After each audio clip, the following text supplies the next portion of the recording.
Hello students, welcome to my YouTube channel. आज हम radiance class seventh की जो बुक है इंग्लिश की, उसका chapter number 5 the mind reader समझेंगे। ये पार्ट नंबर 2 है। इस चैप्टर का पहला पेज मैं इससे पहले जो मैंने वीडियो बनाया था उसमें मैं समझा चुकी हूँ। तो जिन जो बच्चे नए हैं, जो फर्स्ट टाइम ये वीडियो देख रहे हैं, वो पहले जाके इसके पहले वाला वीडियो देख लें तो उन्हें चैप्टर अच्छे से समझ में आएगा। स्टार्ट करते हैं।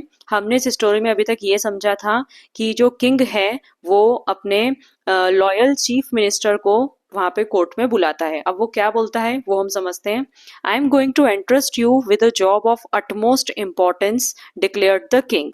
किंग अपने चीफ मिनिस्टर को बुला के बोलता है कि मैं तुम्हें एक बहुत ही इम्पोर्टेंट काम जो है, जॉब जो है वो सौंप रहा हूँ। एंट्रस्ट करना मतलब होता है किसी को कोई रिस्पॉन्सिबिलिटी देना। Will you do will you do your best for me. अब किंग आगे क्या पूछता है चीफ मिनिस्टर से कि क्या तुम अपना बेस्ट दोगे मेरे लिए।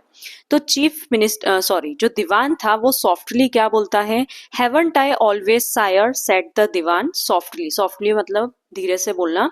तो दीवान बहुत ही अच्छे से क्योंकि वो राजा से बात कर रहा है, तो वो क्या बोलता है कि अभी तक क्या मैंने अपना बेस्ट नहीं दिया है। आपने अभी तक मुझे जो भी काम दिया है क्या उसमें मैंने अपना बेस्ट नहीं दिया है। यहाँ पे एक वर्ड यूज हुआ है सायर, तो वो एक प्रकार से जो हमसे हायर पोस्ट के लोग रहते हैं उनके लिए हम ये वर्ड यूज करते हैं। तो दीवान ने किंग को क्या बोला, एक प्रकार से सर समझ सकते हो आप। अब आगे क्या हुआ, you have Diwan Moshai replied the king. King क्या बोलता है कि हाँ हाँ बिल्कुल, तुमने अभी तक अपना बेस्ट ही दिया है। अब यहाँ पे एक वर्ड आया है मोशाई, जिसे मिनिस्टर भी समझ सकते हो आप कि मोशाई मोशाई वर्ड जो है वो मिनिस्टर के लिए यूज हुआ है। अभी इस पेज के नीचे आप लोगों को मैं पहले मीनिंग्स दिखा देना चाहती हूँ। ये सारे मीनिंग्स हैं, आप चाहें तो इन्हें नोट डाउन कर सकते हैं। देखिए यहाँ पे लिखा है moshai, a Bengali word that means sir. Bengali word है ये, जिसका मतलब ही क्या होता है, सर होता है, या मिनिस्टर को मोशाई बोला जाता है। तो राजा क्या बोलता है कि हाँ हाँ बिल्कुल, अभी तक तुमने अपना बेस्ट ही दिया है। आगे राजा क्या बोलता है, I can think of no one else who can carry this out. क्या बोला राजा कि जब मुझे ये काम था तो मेरे दिमाग में सबसे पहले अगर कोई पर्सन आया तो वो तुम आए और कोई नहीं आया। I want you to scan every square inch of my kingdom to find a man who can predict what's on my mind। क्या बोला वो आगे कि मैं चाहता हूं कि तुम मेरे किंगडम का कोना कोना छान मारो, लेकिन मुझे एक ऐसा पर्सन लाके दो जो ये बता सके कि मेरे दिमाग में मैं क्या सोच रहा हूँ। मतलब वो मेरा चेहरा देखे और वो ये बता दे, वो ये भविष्यवाणी कर दे कि मेरे दिमाग में क्या चल रहा है। How long have I sire, the troubled Diwan asked. अब जब दीवान ने ये सुना तो वो बड़ा मतलब काफी चिंतित हो गया, और वो उस किंग से क्या पूछता है कि मेरे पास कितना टाइम है सर। तो राजा क्या बोलता है, a month from today the king pronounced, waving the Diwan out of his sight. अब राजा जो है वो क्या बोलता है कि आज से ही ले लो, आज से 1 महीने का टाइम है तुम्हारे पास। और फिर अपना हाथ ऐसे हिलाते हुए वो, मतलब दीवान को मुंह से नहीं बोलता है कि यहाँ से चले जाओ, ऐसा हाथ हिलाता है कि यहाँ से चले जाओ। अब आगे क्या हुआ, but no matter how hard the Diwan searched, he found this genius elusive. अब दीवान ने पूरी जी जान लगा दी इस पर्सन को ढूंढने के लिए, लेकिन उसको ऐसा कोई पर्सन दूर दूर तक दिखा ही नहीं। ठीक है, इल्यूसिव मतलब होता है जिसे ढूंढना आसान ना हो। ठीक है, उसे क्या लगा, ये पर्सन तो आप खुद सोचिए, अगर आपको बोला जाए ऐसा पर्सन ढूंढ के लाओ जो आपका, बस आप उसके सामने खड़े हो जाओ और वो आपका फेस देखे और बता दे कि आपके दिमाग में क्या चल रहा है। तो ये कैसा, मतलब ये एक ऐसी चीज उसने सर्च करने के लिए बोल दी, तो उसको ये जीनियस जो था वो क्या लगा, इल्यूसिव लगा कि ये पर्सन तो मुझे मिलने ही नहीं वाला है। No one in the kingdom revealed the faintest trace of the unusual talent the king sought. क्या लिखा है, अब देखो पहले के टाइम में, अब जैसे हमें किसी से, हमें कुछ ढूंढना है तो हम घर में 4 लोगों से पूछते हैं ये चीज कहाँ रखी है, ये चीज कहाँ रखी है। वैसे ही दीवान ने सब जगह ढूंढा करा होगा, लोगों से पूछा होगा क्या आप ऐसे किसी पर्सन को जानते हो जिसको किसी का फेस पढ़ना आ जाए, माइंड रीडिंग आ जाए कि उसके दिमाग में क्या चल रहा है। तो कहीं से कहीं तक, दूर दूर तक उसको हल्का सा भी फेंटेस्ट ट्रेस भी नहीं दिख रहा था, हल्का सा भी उसको कहीं से भी कुछ क्लू नहीं मिल रहा था कि हाँ ऐसा पर्सन यहाँ पे मिल जाएगा या ऐसा पर्सन इसको मैं जानता हूँ। तो दूर दूर तक कहीं से उसे बिल्कुल भी खबर नहीं मिली कि कोई आके उसको बोल दे कि हाँ ऐसा एक पर्सन है। Finally with just a week in hand the Diwan gave way to despair. क्या लिखा है कि पूरा मंथ बीतने वाला था, सिर्फ एक हफ्ता अब बाकी था। अब जो दीवान था वो पूरी तरीके से निराश हताश हो चुका था। डिस्पेयर मतलब होता है जब हम पूरी तरीके से सारी उम्मीद छोड़ चुके होते हैं, अब हमें कोई उम्मीद नहीं कि हमें, मतलब हम पूरी कोशिश कर चुके हैं, अब हमसे अब उसको उसका दिल टूट गया था, वो समझ गया था कि मुझे मिलने वाला कुछ ऐसा है नहीं। What's bothering you Baba, his grown up daughter asked at breakfast, watching the dimming light in her father's eyes। अब यहाँ पे दीवान की बात हो रही है। दीवान घर जाता है, ठीक है, वो ब्रेकफास्ट की टेबल पे बैठा हुआ है और उसकी वहाँ पे बड़ी अच्छी बड़ी डॉटर है।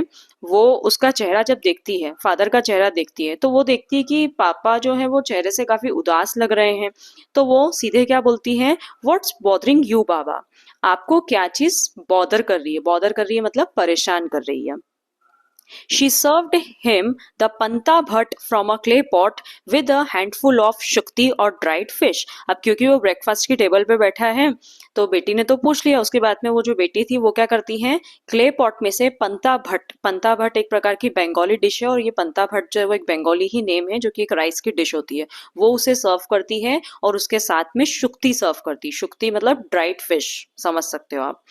आगे क्या होता है, at first he huddled over his food. अब क्योंकि उसके चेहरे से ही दिख रहा था कि वो काफी उदास है, टेंशन में है, तो पहले जैसे ही उसकी बेटी ने पूछा तो उसने बिल्कुल मतलब ऐसे इग्नोर सा कर दिया, हडल कर लिया। हडल करना मतलब होता है एकदम अपने आप को समट लेना, ज्यादा ध्यान नहीं दे रहा और बस अपने खाने पे फोकस कर रहा था वो।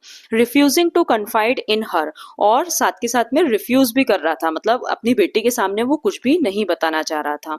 But by the last morsel, morsel मतलब होता है गासा, पूरा ब्रेकफास्ट खाते खाते जब थाली में लास्ट गस्सा जो बचा था, he had told her all. तो उससे फिर मतलब ऐसा रहता है ना, जब हम बहुत ज्यादा टेंशन में रहते हैं तो आपने देखा होगा कि हम अगर किसी को अपने अंदर की बात बता देते तो हमें काफी लाइट फील होता है। तो उससे रहा नहीं गया, लास्ट बाइट बचा था और तब तक वो सब कुछ फिर उससे कंट्रोल नहीं, और उसने अपनी बेटी को सब कुछ बता दिया। अब बेटी क्या बोलती है, I think I can solve this problem, she said just leave it to me. तो वो अपने पापा से क्या बोलती है, पापा मुझे लगता है, बाबा मुझे लगता है कि मैं आपकी ये प्रॉब्लम सॉल्व कर सकती हूँ, आप बस मुझ पे छोड़ दो, मैं इसे सॉल्व कर दूंगी। ऑन द 7th डे, अभी हमने स्टोरी में ऊपर पढ़ा था कि उसके पास कितना टाइम बाकी था, एक हफ्ता बाकी था। तो बिल्कुल जब पूरे 7 दिन चले जाते, 6 दिन चले जाते हैं, 7वें दिन she brought a shepherd clad in dusty garments to her father। जो दीवान की डॉटर रहती है वो एक शेफर्ड को लेकर आती है। शेफर्ड कौन होता है, जो भेड़ बकरी पालता है, उसे लेकर आती है। मतलब शेफर्ड जैसे उसने पूरा कपड़े वगैरह पहने रखे थे उस पर्सन ने, और पूरे धूल में भर रहे थे वो कपड़े, तो वो शेफर्ड ही था। अब I think he is perfect for the job, she announced. और वो उसको वहां पे लाके क्या बोलती है दीवान से, अपने पापा से, कि मुझे लगता है आपको जो पर्सन चाहिए था वो ये है और ये इस जॉब के लिए एकदम परफेक्ट है। अब आगे क्या होता है, aghast at her choice she protested. अब जब वो देखता है कि मेरी बेटी क्या लेकर आई है, एक शेफर्ड को लेकर आ गई ऐसे काम के लिए, मतलब आप सोचो वो दीवान है, चीफ मिनिस्टर है, उसके दिमाग में नहीं आया कि मैं किंग का फेस पढ़ूं, इतने पंडित लोग नहीं पढ़ पाए, और वो किसको लेकर आई, वो अपने साथ शेफर्ड को लेकर आई। तो वो एकदम भौचक्का रह गया, आश्चर्य में पड़ गया, एकदम डर गया कि ये क्या। ठीक है, अगस्त मतलब क्या होता है, अगस्त मतलब नीचे लिखा है हॉरिफाइड एंड अमेज्ड, वो बहुत ज्यादा डर गया और बहुत ज्यादा आश्चर्य में पड़ गया कि उसकी चॉइस ये क्या लेकर आ गई। ही प्रोटेस्टेड, और फिर दीवान जो था उसने प्रोटेस्ट भी करा। प्रोटेस्ट करना मतलब मना करना, उसने मना भी कर दिया करा कि ये काम नहीं कर पाएगा। But he had no time to look for the replacement. लेकिन मैंने जैसा आपको बताया कि एक हफ्ता बाकी था और मतलब एक प्रकार से आज लास्ट डे था, आज उसको किंग को जाके जवाब देना था। तो अब उसके पास इतना टाइम ही नहीं था कि वो किसी और को लाए और शेफर्ड को न लेके जाए। तो उसने क्या सोचा कि ऐसे जाने से अच्छा है कि मैं अपने साथ शेफर्ड को ही लेके चला जाता हूँ। So he took the shepherd to the court with him. तो वो क्या करता है, वो जो शेफर्ड था उसे लेकर किंग के पास कोर्ट में चला जाता है। The shepherd looked at the king on his magnificent throne and at his courtiers standing stiffly to attention in rows according to their ranks. अब जैसे ही शेफर्ड वहां किंग के सामने जाता है तो वो क्या देखता है कि जो किंग का थ्रोन है वो कितना भव्य है, विशाल है, मैग्निफिशेंट है, कितना डेकोरेटेड और कितना महंगा और कितना बड़ा है। And his courtiers standing stiffly. जैसे ही शेफर्ड वहां जाता है वो देखता है सारे जो कोर्टियर्स हैं वो सारे की सारे जो हैं बिल्कुल एक फॉर्मल तरीके से खड़े हो जाते हैं। जैसे किंग वगैरह आता है जैसे जो कोर्टियर से खड़े होते हैं वैसे वो सारे फॉर्मली खड़े हो जाते हैं। और वो जो सारे कोर्टियर्स थे वो अकॉर्डिंग टू देयर रैंक, अपने रैंक के अकॉर्डिंग वहां पे सब खड़े होते हैं। He was smiling to himself, he seemed undaunted by his surrounding. और वहां पे जो शेफर्ड है वो खड़ा खड़ा स्माइल कर रहा होता है। और उसके चेहरे से, शेफर्ड के चेहरे से देखकर ऐसा लग रहा था कि उसको कोई फर्क नहीं पड़ रहा है कि वो एक शेफर्ड है और वो कोर्ट में खड़ा है, सामने किंग है, इतने सारे कोर्टियर्स हैं।